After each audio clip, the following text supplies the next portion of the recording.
Hey, everybody. How are you? Thank you so much for joining us. We're really excited for everyone to be here.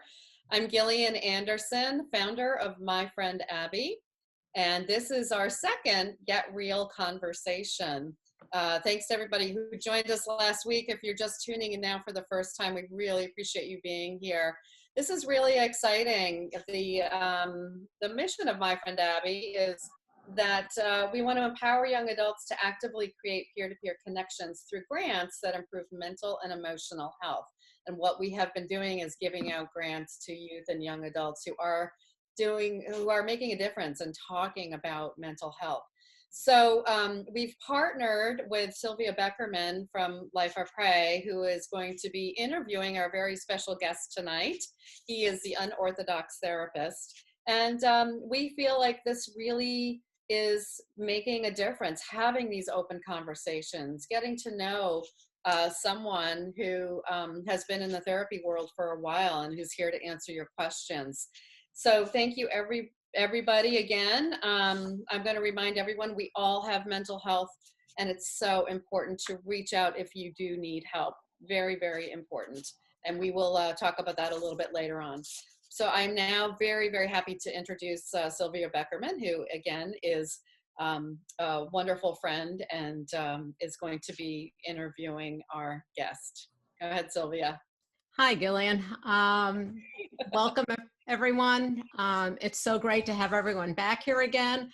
And I want to introduce the unorthodox therapist, Dante Duval Barfield. Dante, I'm so glad you were able to come back and be with us again to have some real conversations. As we know, it's Mental Health Month, Mental Health Awareness Month, May. And Dante, you're called the unorthodox therapist. Can you, for those who weren't with us last week, can you tell us exactly why you're called the unorthodox therapist?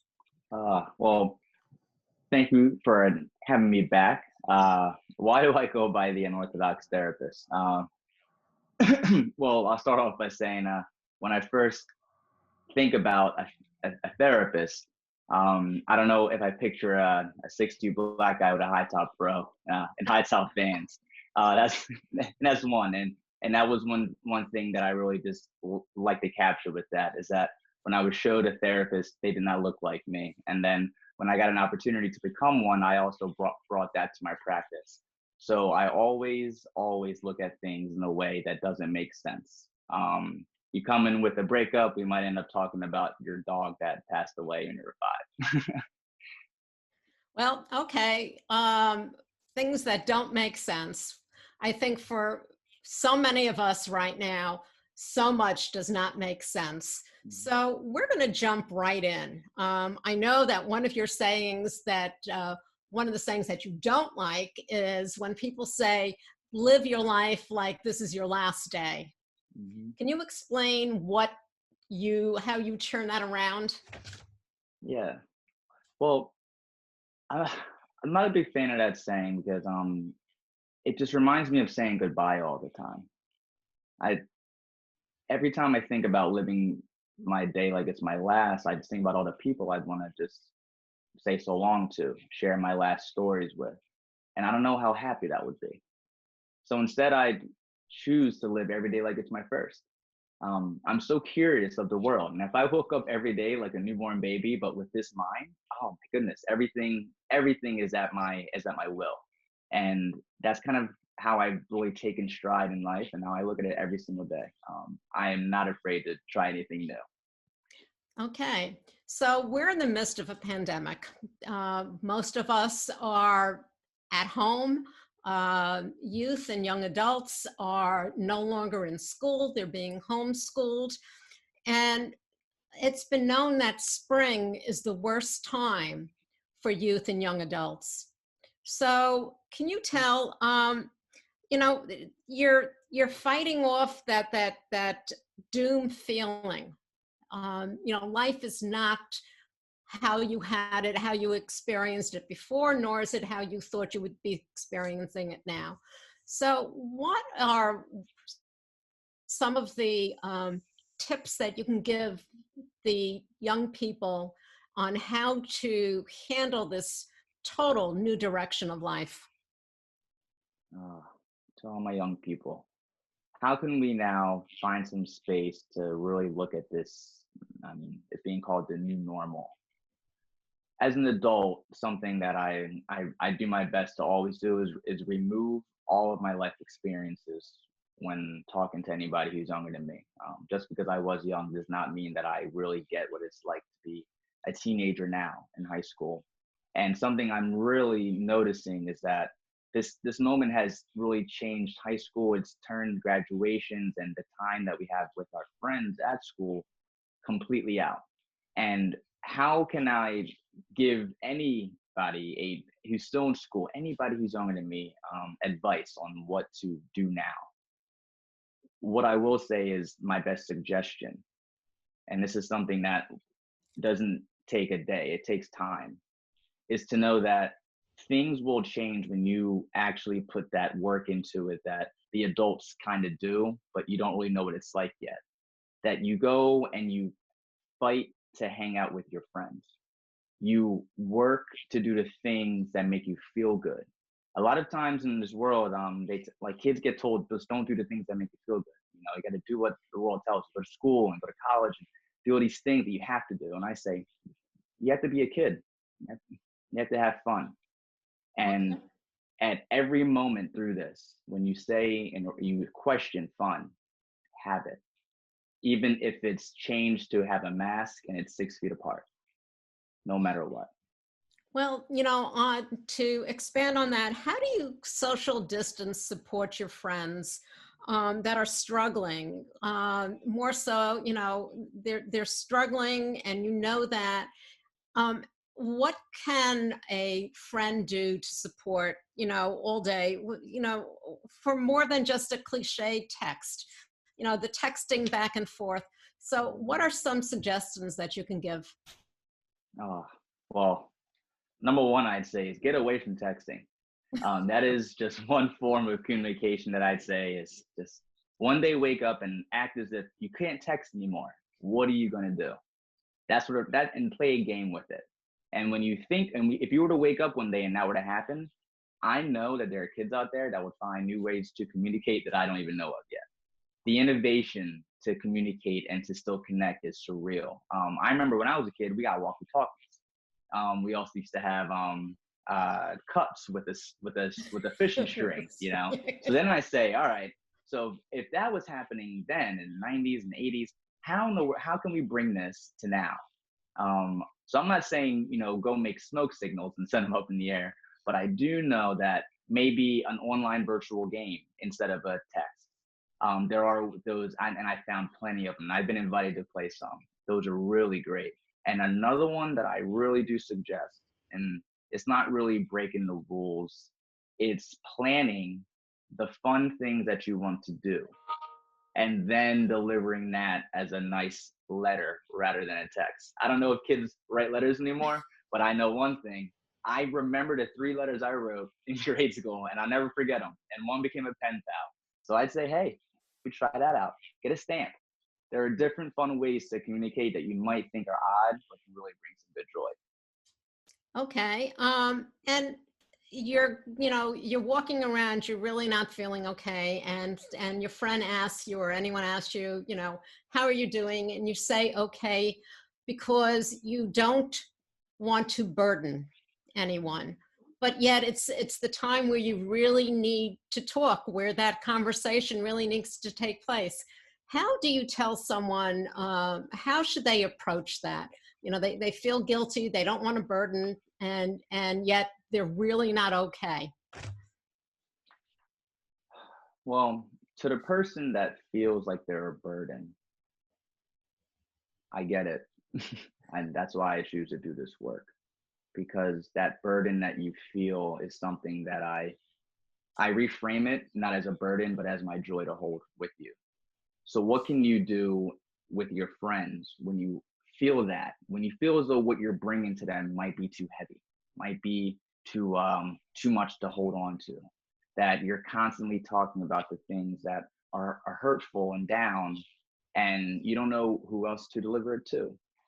I like to pair some things like a sandwich, and I tell all my friends who don't go to therapy to try this, because you don't have to go to therapy, but if you want to, I tell my clients to talk about something happy, even though you feel down.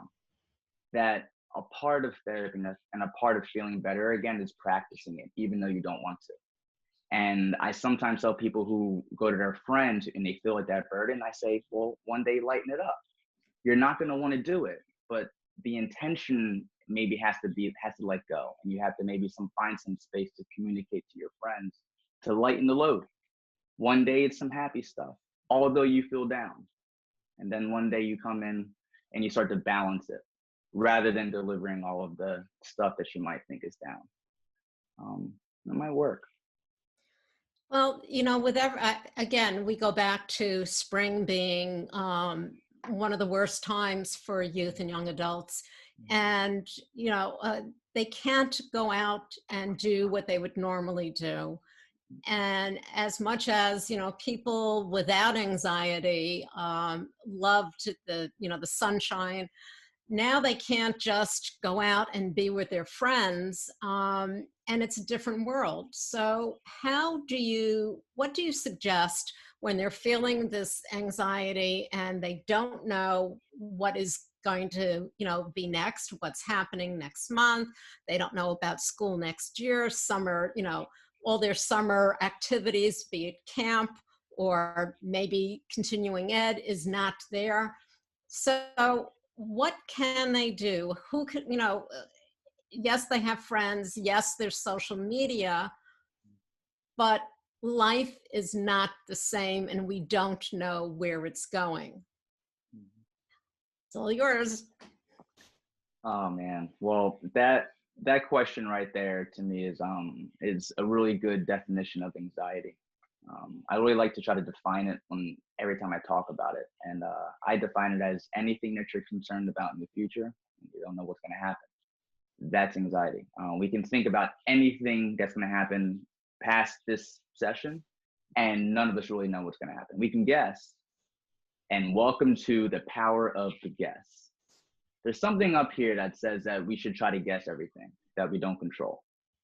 That instead of just sitting with the now, because it's really uncomfortable, we'd rather think about anything else to get us out of this moment.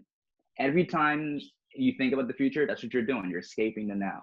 So instead, the mighty suggestion is to stay with whatever minute you're in, and to know that everything you're concerned about, everyone in this world has zero control over.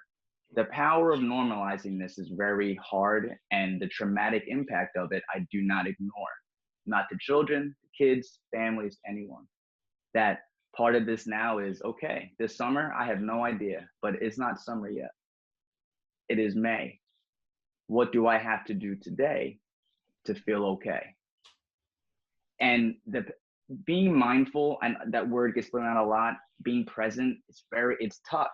And I do not sugarcoat that. To say, be mindful, it's hard. I'm sad, I know. But I'd rather have you be sad now than be sad and anxious and concerned about things you don't control. Because if you focus on just that sad, then you find the fun thing that next hour that makes you feel okay. And then you start operating in this now coronavirus time.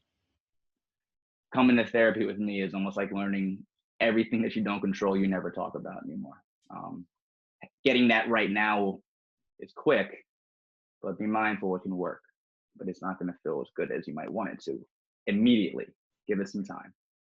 Well, it goes back to your saying that you like is live each day like it's the first. So living in the present and trying to get rid of that anxiety of trying to figure out and thinking about what's going to happen tomorrow and the next day and the next day. So for parents who are parents of children who are normally anxious and now are, they see that their child, their routine is not there, and they're even more anxious than they were before all of this. What can you say to parents to give them some support?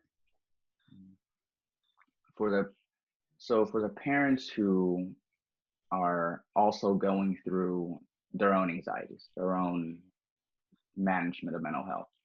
I'm gonna kind of play this for both. Like, let's just say both child and parent both already had some pre-existing mental health.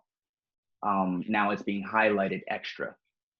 A parent trying to balance being a mom, dad, teacher, caretaker, therapist, mental health. This is when I introduced the new juggle of all parents in America. It's every hat at once on top of your own. That there's really no there's no cure to that. There's no magical word to be like, yeah, this is gonna be the thing that helps it. But here's something that I do ignite in all families and all parents at home. It's that this is a time now to see how you all can start to manage your mental health together. I have a family I'm seeing who I say have a mental health party every Thursday. And what is that? We're all going to talk about the thing you never talked about the last 12 years. Sitting around the table is not going to be about school. How was school today? It's going to be, how are you feeling? Changing the dynamic at home. I know families who have game night, they have bocce ball night, ping pong, you name it. Where's the feeling check-in? Oh, we don't do that. Oh, okay. Add it in now. See where it takes you. When families have mental health together, that's when I don't have a job anymore. But that's great. You know, I never really heard it put that way before, to actually put on the calendar. People have date nights, as you said, they have game night. They have, you know, they used to have football night. To have a mental health night, a feelings night, that sounds like a fantastic idea, because the parents get to talk and should talk openly how they feel and if they're scared. And their children, the youth and young adults, can also talk. So one, it gets the family together, and the other, it does what we're trying to do, and that is get real conversations started. Mm-hmm. So now let's move on to something just a little bit different, and that is when people, how do you get around thoughts that are ruling your thoughts, feelings that are ruling your thoughts that are really not facts? We talked a little bit about this last week, and that is, you know, negative talk, even within your own head, about yourself. That, you know, people don't like me, you know, you know, basically suck at everything. And people are, you know, there's so many people who are saying that to themselves, and especially now with the fact that the only way to connect to some people is through social media. And, you know, if someone doesn't contact you, then all of a sudden you feel, well, maybe they don't like me anymore. What would you tell someone who has this, you know, these thoughts in their head? Well, first I tell them, how loud is that voice? I wouldn't really tell them much besides ask a question, because I really like to sit with exactly what it's like before I try to do anything with it.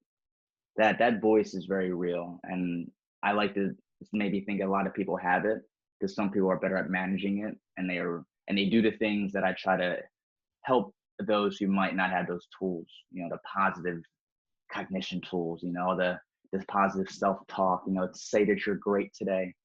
Those things work all the time. Everybody would just do them, and negative self-talk wouldn't be there.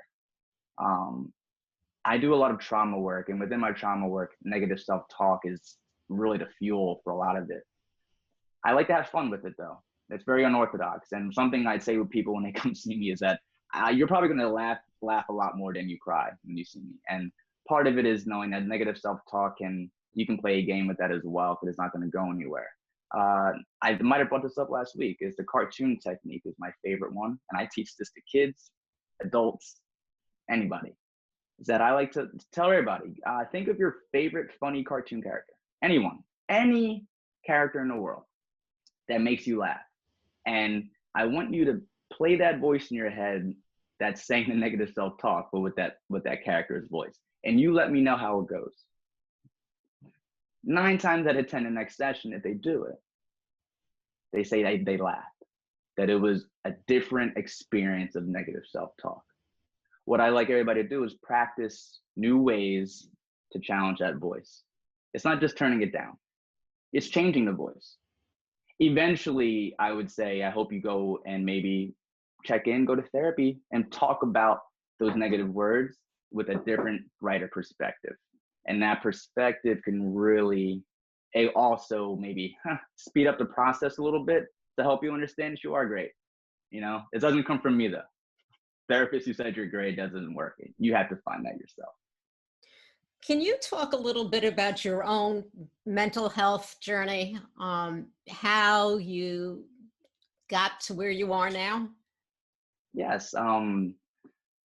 I didn't even know what a therapy seat looked like until I was in college myself. When it comes to my journey, my mental health started at age 6. It's the moment, it's the day that now I say is that I lost everything, and that's why I wake up every day wanting more. But it's at 6 is the day that I lost my mother. And in 8th grade is the day that I found out that her death is a gift because I could help somebody who also lost their mom. And then I found out through all my life, I was like, oh my goodness, I had all this anger and like I felt fuzzy all the time. I was confused. I wasn't unorthodox. I was very typical, stereotypical, and full of it. And my journey kicked in really hard when I knew I wanted to help people. It wasn't about money. It wasn't about fame. It wasn't about people knowing me. All I wanted to do was help. Like when you hold a door open for somebody. I love that feeling. I do. I feed on it. And I wanted to do it for the rest of my life. And my journey started the day that I acknowledged my mother was dead. It wasn't just saying it. It wasn't just going to a funeral. No, it was acting and engaging in grief. And I'm at this moment in my life of acceptance. And I'm so accepting of it that when I speak about this, I know there are people out there have these weird things going on inside their bodies and their minds. And then I want everybody to know that that feeling you have, hold on to it for me and do something good with it, because that's what I did. It might feel weird and awkward, but welcome to some unorthodox thinking. Well, that is an amazing story. And the reason why it is because you gave yourself the right when you finally were able to grieve for your mother. And again, this is something we talked about last week, the word grief. And, you know, for some people, they're grieving right now. Maybe they haven't lost anyone, but what they've lost is what they thought their life was going to be. They've lost the routine that they had. They, you know, so can you validate, you know, for people who don't want to accept the fact that they are grieving, and for other people who say, no, you can't be because you haven't lost anyone? That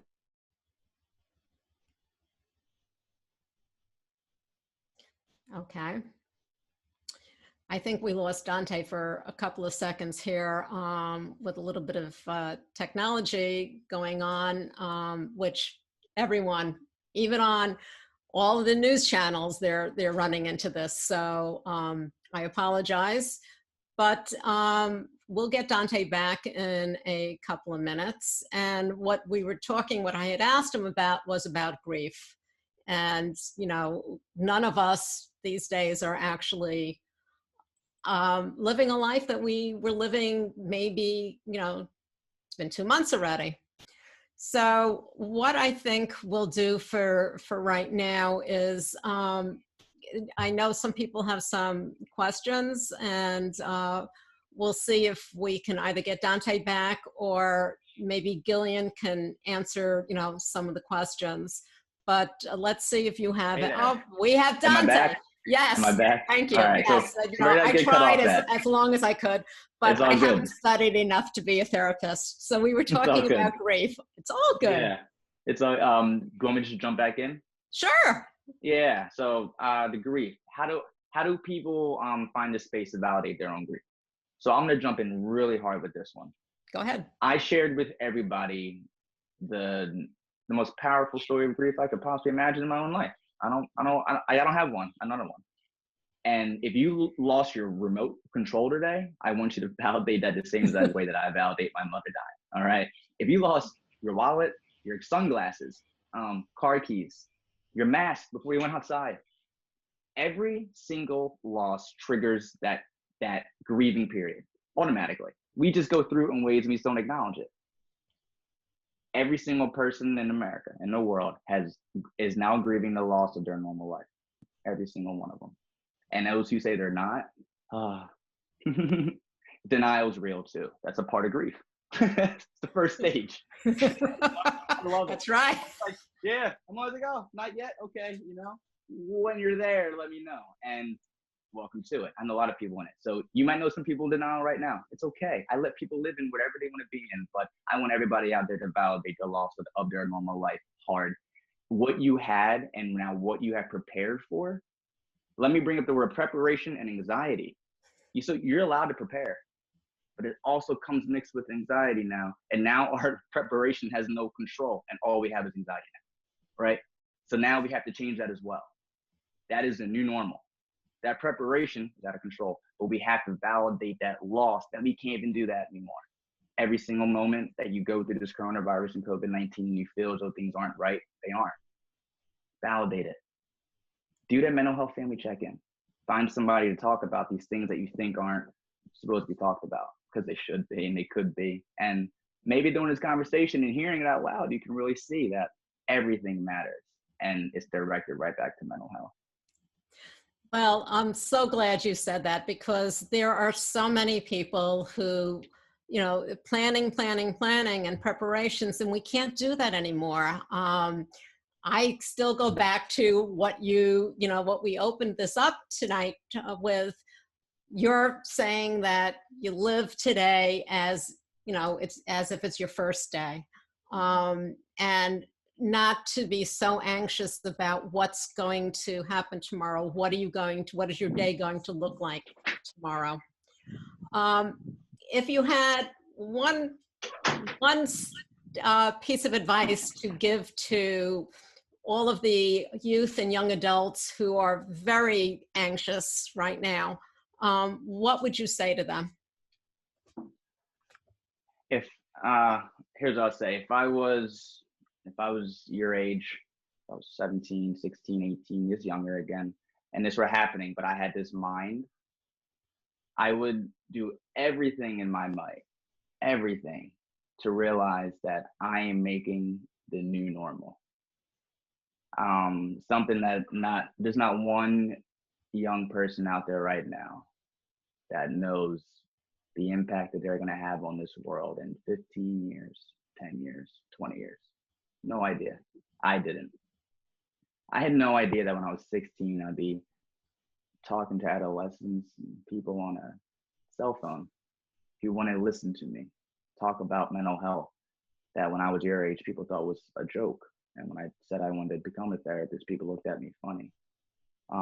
Here I am later in life doing many different things that I promise you I never thought were possible.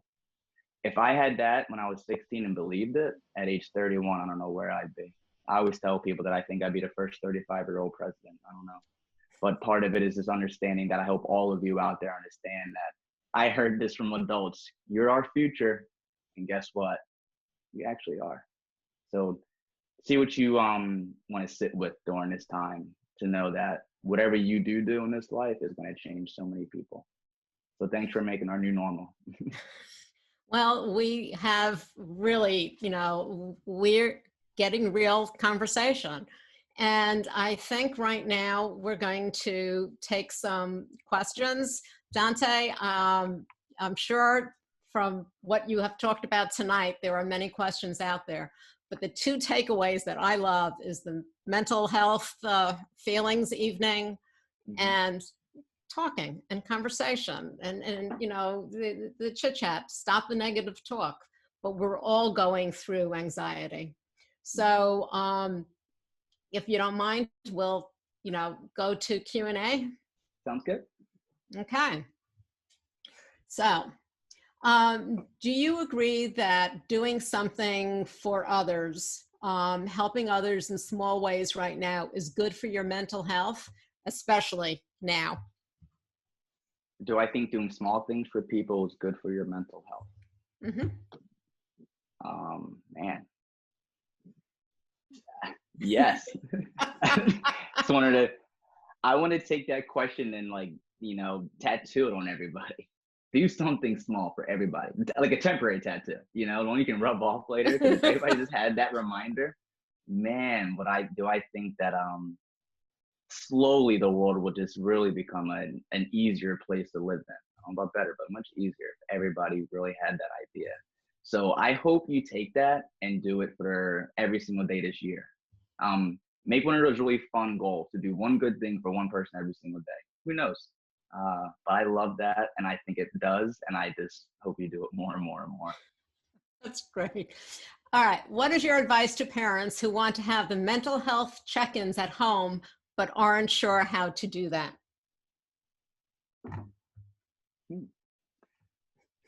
I don't even know how to do it. I'm a therapist. I got 2 cats and a wife. We had one be a bunch of cat balls, and maybe I pull out a deck of cards and I name all the cards feelings. 2 is sad, 3 is happy, and what are some times during the week you did this? There's no rules to mental health, and anybody out there that says there are rules to mental health lied to you. We live in a gray area here. Feelings, happiness, joy, uncomfort, discomfort, trauma. You tell me 2 + 2 = 4 in therapy, it doesn't happen. Everything in mental health can be a really fun experience if you know that you're never going to break a rule. If you follow this one, and I call this the Fight Club therapy rule. It's written in our confidentiality books. Do no harm. Rule number 2, do no harm. Rule number 3, do no harm. If you're going to hang out with your kids and talk about feelings and mental health and check in, I don't know what harm's going to ever happen there. Are you going to do it wrong? You let me know after you tried the first time how wrong it felt. I don't think it's going to happen. Okay. Next question. What age do you think youth, young adults should start talking to? What age do you think parents should start talking to kids about mental health?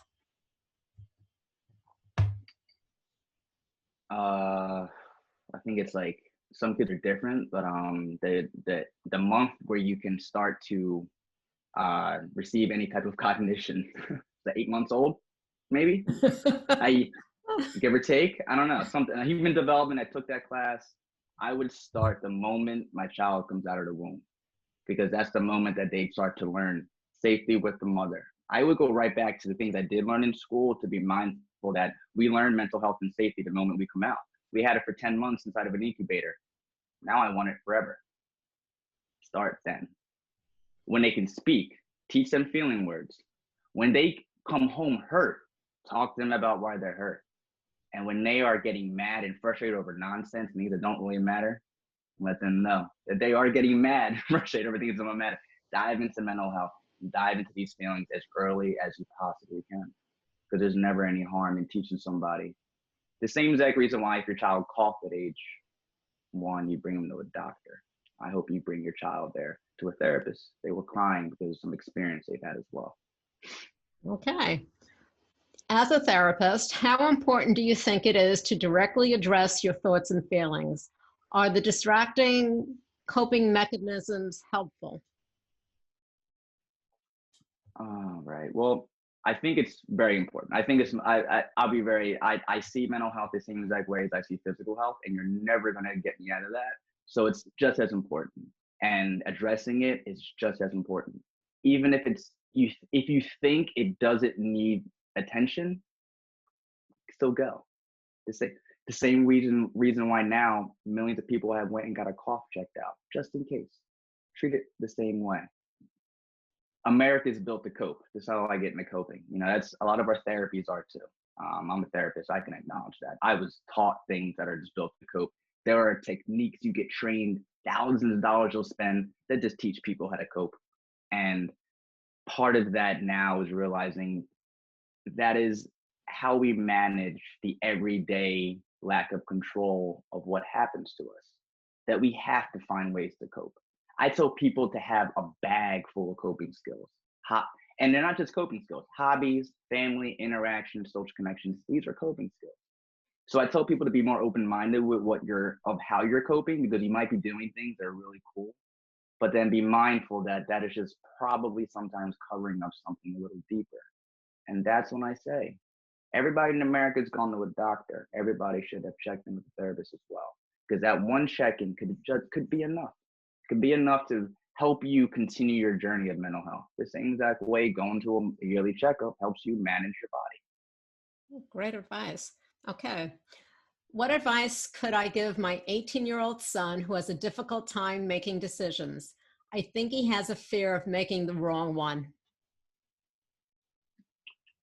Well, so it's going to your son. I'm thinking it's coming from a mom or dad. Yes. And I'm going to say that, mom or dad, I'm going to say something to you that I'd say to the kids that see me in therapy who love to talk about their moms and dads.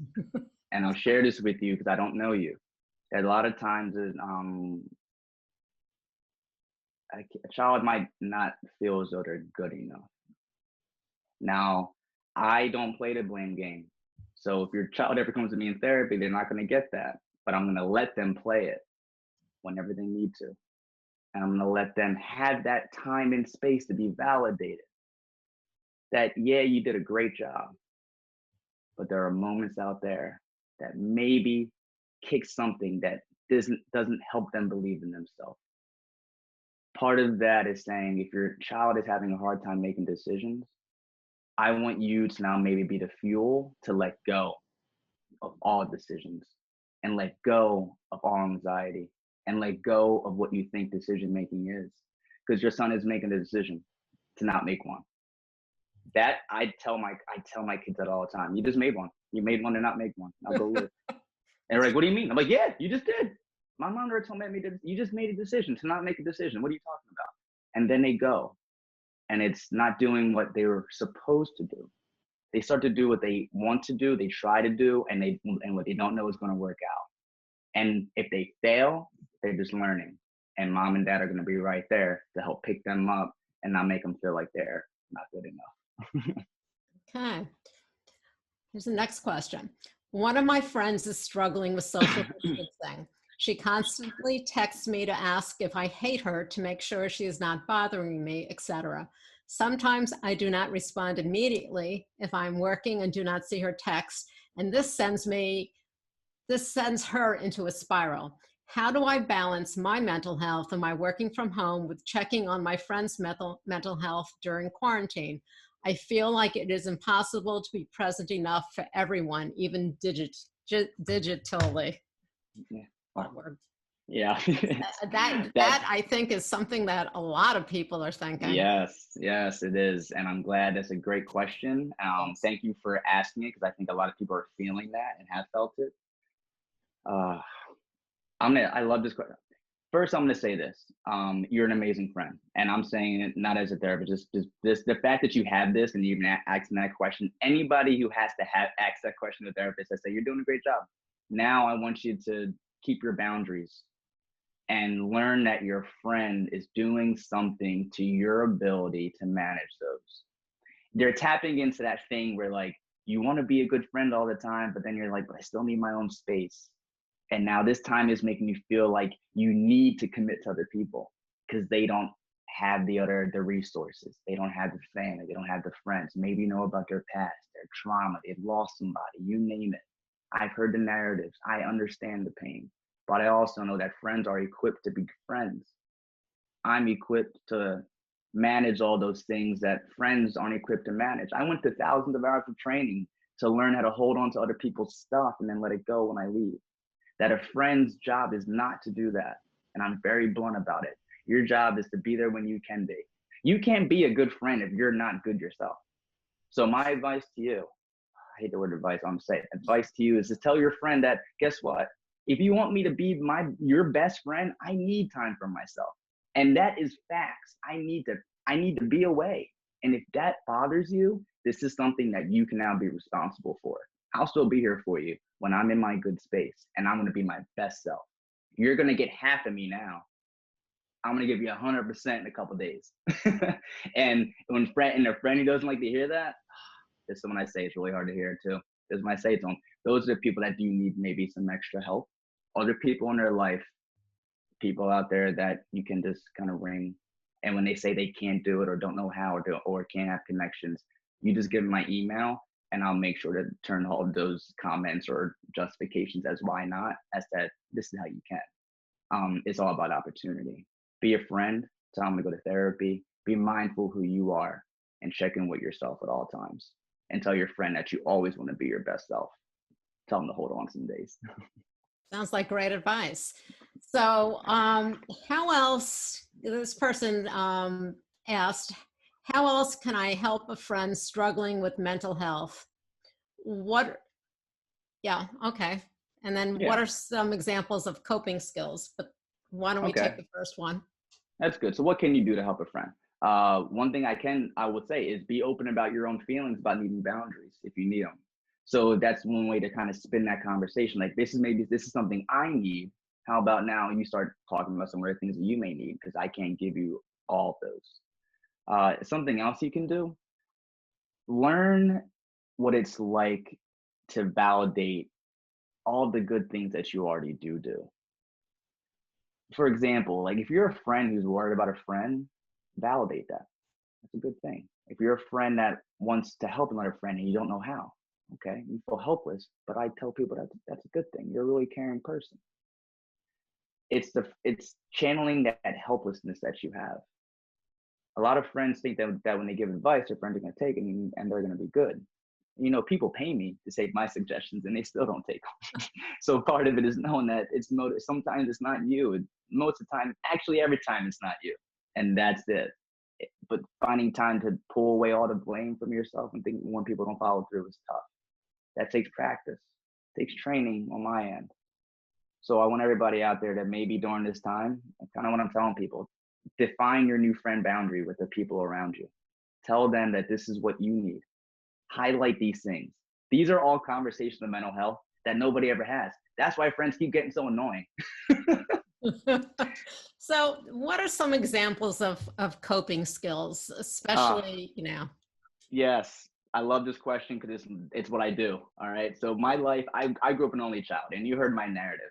So what do you think a 6-year-old black kid's gonna do when his mom dies? He's got no dad, and his grandma works 2 jobs. I was alone all the time. So I got into art. I was drawing. I read tons of books. I learned how to read by age 5. I could read at like a 6th grade level. I was into things. And what can you do now? Pick up a hobby, not a coping skill. And don't worry if that hobby is a good one or not, or if it looks good or looks bad, because that hobby turns into a coping skill. That monotonous activity that you turn into something that ends up becoming something that makes you feel good, that's coping.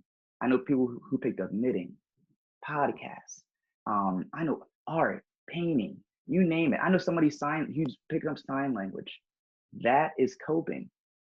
For some reason, when people started talking about therapy, the word coping just excused hobbies in our life because that itself is coping.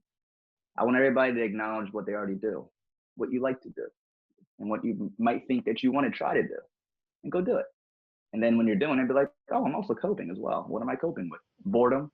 That's right. That's great because people do negate what they do. Right. I got it. Okay, here we go. This is about having a buddy or someone to talk to, especially during this time. And the person has asked, what if I am not comfortable talking to my parents and I'm not good at picking up my phone to talk to my friends about the way I feel? What are some things I can do for myself rather than feeling like I need to depend on other people to be there for me when sometimes the way I could feel is too much for a friend?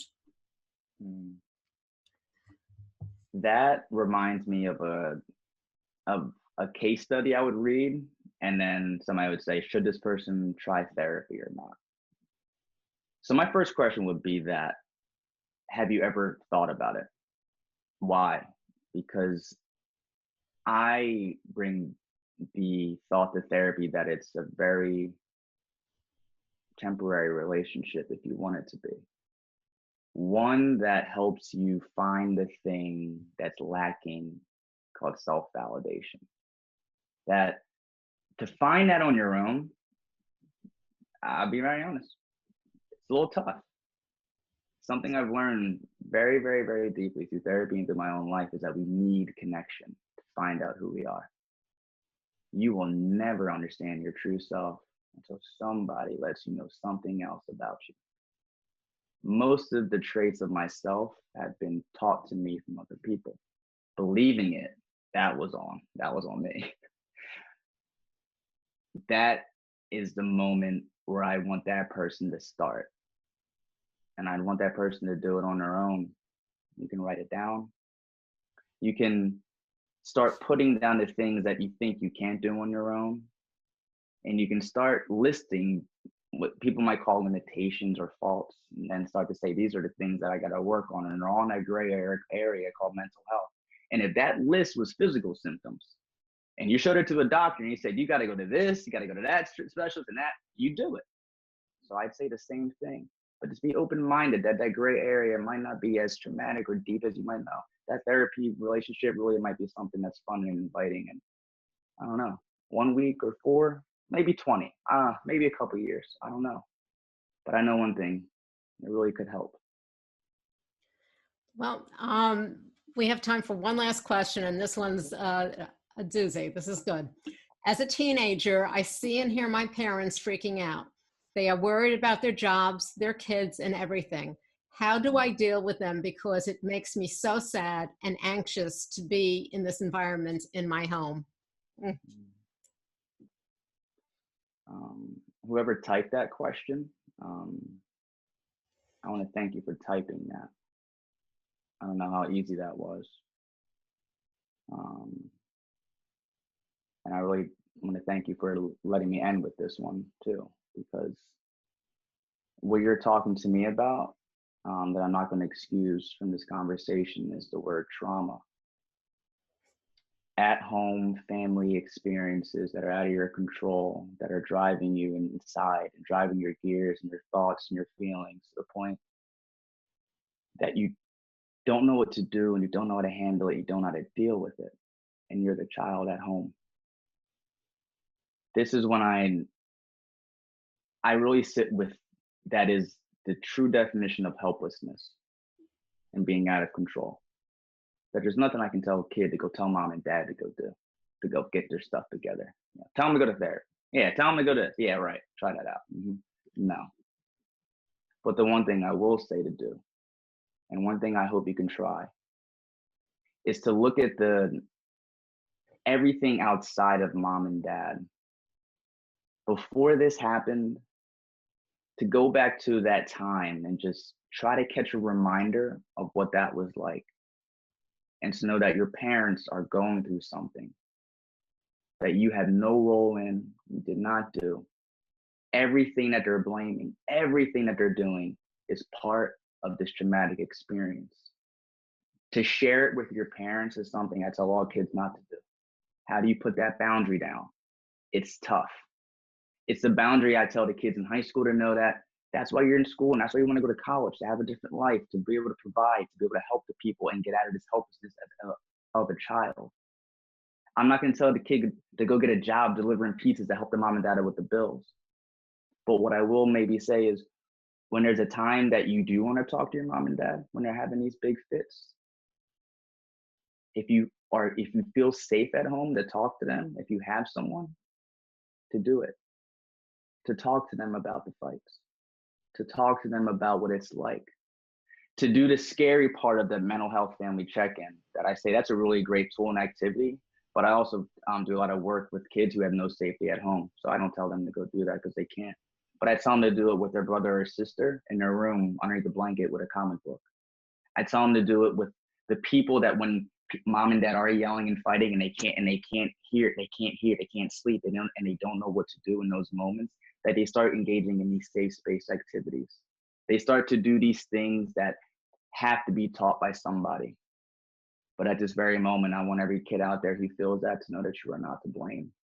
And to hold on to that feeling as much as you can when that loud noise is going on in your ear. when your mom and dad are fighting and throwing things. And I can get really, really deep with how bad it is really getting for lots of kids at home. To know that your safety is coming in different ways. But right now, do everything you can do to never, ever point the finger at yourself. To experience this trauma is bad enough, but then to pull blame from something that is so far out of your control is a should, I will say, that you should not do that, and do everything you can to be mindful that you're a child, you are a kid, and you are doing everything you can to survive. Well, Dante, that was a fantastic question that I think so many young adults and youth are asking, and I'm so glad we got to end this conversation on that. Again, Dante, I want to thank you so much for coming back and continuing our Get Real conversations, because as I've said before, we need them. We need them more now than ever before. Dante, thank you. I'm now going to turn it back over to Gillian. Gillian, it's all yours. Thanks.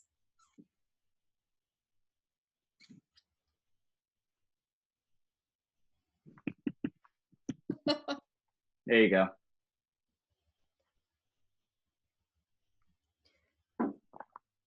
All right. Everybody hear me now? Yeah. Oh, yes. Good. You can hear me? Okay, great. We have two hosts going on here, so a little technical difficulty there. I want to thank you, Dante, so much for your amazing thoughts. So very helpful. Wow, these conversations, they could go on for hours. I think, we're all just in such a weird time right now. And thank you, Dante and Sylvia, for the amazing conversation. Awesome conversation. It got real. And that's the whole point of doing this, right? We want to connect with each other. It's so, so important for us to do that. I want to remind everyone that it's really important to continue to talk about things. We all have mental health. We all have mental health. That's a tough word to say sometimes, but we all have mental health. 1 in 5 young adults struggle with a mental illness. And of course, we also have suicide ideation. So these are big topics, but they're very important topics. And we just absolutely love this conversation. I just want to throw out a couple of very important phone numbers and connection opportunities. There's the crisis text line. If you are in crisis, it could be suicide ideation. It could be just to talk to somebody. There are professionals on the other end. You text HOME, HOME, to 741-741. Or you can call the National Suicide Prevention Hotline, which is 800-273-8255.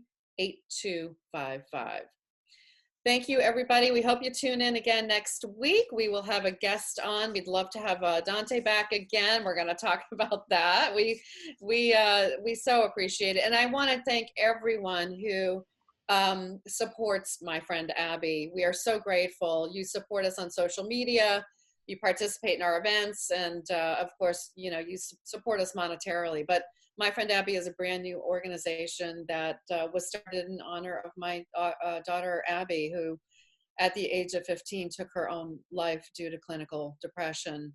And it something that will be with me for the rest of my life. And I just am so grateful to youth and young adults, those that I know around me that are opening up and continuing to talk about their mental health. So thanks, everybody. Thank you very much. Any comments, please feel free to email me at gillian@myfriendabby.org. Thanks, guys. See ya. Bye-bye.